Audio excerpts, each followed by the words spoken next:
भारत का संविधान, जब हम ये शब्द सुनते हैं तो क्या सोचते हैं? सिर्फ एक मोटी सी कानून की किताब? नहीं, ये उससे कहीं ज्यादा है। ये एक राष्ट्र की 200 साल लंबी कहानी है। एक ऐसी कहानी जिसमें गुलामी है, संघर्ष है और आखिर में अपना भाग्य खुद लिखने का जुनून भी। तो चलिए इस सफर को शुरू करते हैं। तो सवाल यही उठता है कि किसी देश की नियम पुस्तिका, उसका संविधान कैसे बनता है? क्या कोई उसे तोहफे में दे देता है या उसे कमाना पड़ता है? भारत की कहानी वो कमाने की कहानी है।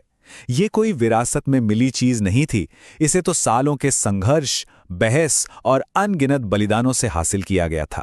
तो चलिए कहानी को बिल्कुल शुरू से शुरू करते हैं, उस दौर से जब भारत की नियम पुस्तिका किसी और ने लिखी थी।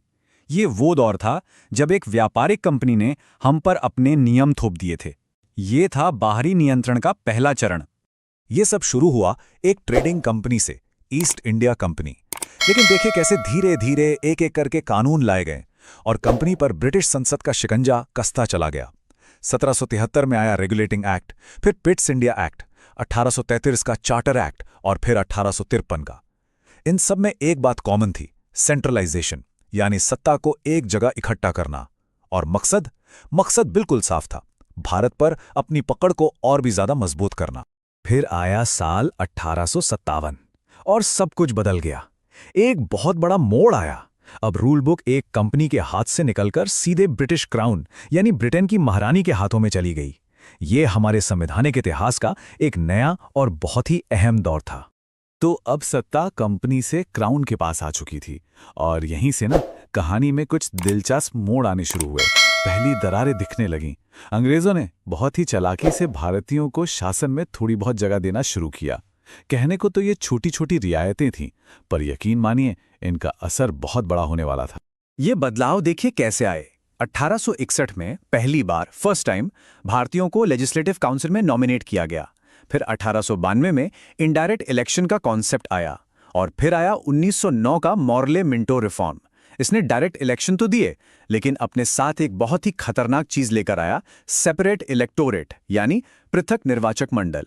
यहीं से डिवाइड एंड रूल यानी बांटो और राज करो की नीति को संवैधानिक रूप मिल गया, जिसका असर आगे चलकर बहुत गहरा हुआ। इसके बाद अगला बड़ा पड़ाव था 1919 का गवर्नमेंट ऑफ इंडिया एक्ट। इसे मॉन्टेग्यू चेम्सफोर्ड सुधार भी कहते हैं और इसने एक ऐसी व्यवस्था बनाई जो सुनने में बड़ी अच्छी लगती थी पर थी बड़ी कॉम्प्लिकेटेड।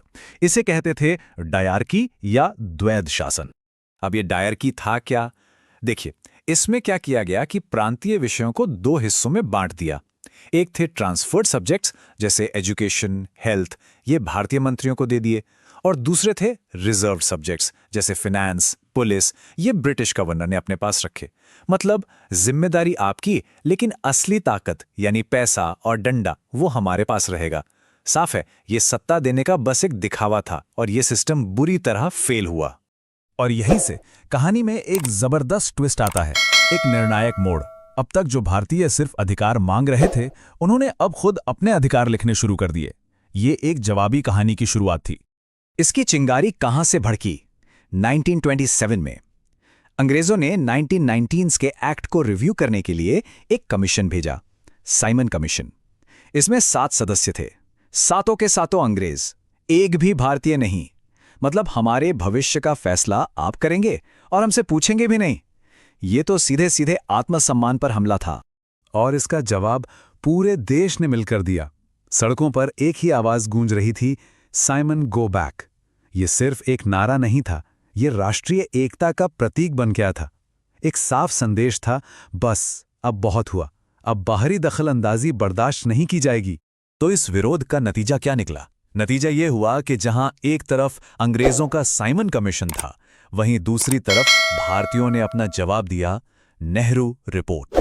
मोतीलाल नेहरू की अध्यक्षता में भारतीय नेताओं ने मिलकर अपना खुद का संविधान का ड्राफ्ट तैयार किया। सोचिए, ये पहली बार था, पहली बार जब भारतीयों ने एकजुट होकर अपने देश के लिए एक संवैधानिक ढांचा तैयार किया। और इसी के साथ हम इस कहानी के आखिरी और सबसे अहम पड़ाव पर पहुंचते हैं। वो दौर जब अपना भाग्य लिखने की, अपना संविधान बनाने की ताकत आखिरकार हमारे हाथों में आ गई। लेकिन इसमें एक मजेदार बात है, आपको पता है, हमारे आज़ाद भारत के संविधान का जो ढांचा है उसका आधार कहाँ से आया? वो आया ब्रिटिशों द्वारा बनाए गए आखिरी और सबसे लंबे कानून से, गवर्नमेंट ऑफ इंडिया एक्ट 1935। जी हाँ, हमारे संविधान का एक बहुत बड़ा हिस्सा इसी एक्ट से लिया गया है। तो आखिरकार संविधान सभा बनी कैसे? देखिए, दूसरे विश्व युद्ध के दौरान 1942 में क्रिप्स मिशन आया। उसने एक वादा तो किया, पर बात बनी नहीं। असली कामयाबी मिली 1946 में, जब कैबिनेट मिशन प्लान आया, और इसी प्लान ने भारत की अपनी संविधान सभा यानी कॉन्स्टिट्यूएंट असेंबली बनाने का रास्ता साफ कर दिया। 389 ये वो संख्या थी संविधान सभा के शुरुआती सदस्यों की। जरा सोचिए, ये वो 389 लोग थे जिनके कंधों पर पूरे देश की उम्मीदों का बोझ था और एक ऐतिहासिक जिम्मेदारी थी भारत की किस्मत की किताब लिखने की। और इस काम में कितना वक्त लगा? एक दिन, एक महीना नहीं, पूरे 3 साल। लगभग 3 साल तक देश के कोने कोने से आए इन महान नेताओं ने हर एक शब्द, हर एक कॉमा, हर एक नियम पर घंटों बहस की, ताकि एक मजबूत राष्ट्र की नींव रखी जा सके। और इस पूरी विशाल प्रक्रिया के केंद्र में कौन थे? ड्राफ्टिंग कमेटी के चेयरमैन डॉक्टर B.R. अम्बेडकर। उनका खुद का ये कहना कि उन्हें इस भूमिका की उम्मीद नहीं थी, दिखाता है कि ये जिम्मेदारी कितनी बड़ी थी, और उन्होंने इसे इतनी खूबी से निभाया कि आज हम उन्हें भारतीय संविधान का मुख्य वास्तुकार, द चीफ आर्किटेक्ट कहते हैं। तो सालों के संघर्ष, दशकों की लड़ाई और 3 साल की कड़ी मेहनत के बाद आखिरकार वो दिन आ ही गया। एक गणतंत्र का जन्म हुआ और भारत की अपनी नियम पुस्तिका बनकर तैयार थी। आइए इस आखिरी पड़ाव की कुछ खास तारीखों पर नजर डालते हैं। 9 दिसंबर 1946 संविधान सभा की पहली बैठक, फिर 29 अगस्त 1947 ड्राफ्टिंग कमेटी बनी, 26 नवंबर 1949 वो ऐतिहासिक दिन जब संविधान को अपनाया गया, और आखिरकार 26 जनवरी 1950 जब ये संविधान पूरे देश में लागू हुआ। हर एक तारीख अपने आप में एक कहानी है। पर ये जो नियम पुस्तिका बनी, इसने सिर्फ कानून ही नहीं बनाए, इसने हमारे देश को वो मजबूत संस्थाएं दी जो आज भी हमारे लोकतंत्र की रीढ़ हैं, जैसे कि सुप्रीम कोर्ट, हमारी संसद, चुनाव आयोग। ये सब इसी संविधान की देन है। तो ये है दुनिया का सबसे लंबा लिखित संविधान। ये सिर्फ एक दस्तावेज नहीं, बल्कि 200 साल लंबे सफर का जीता जागता सबूत है।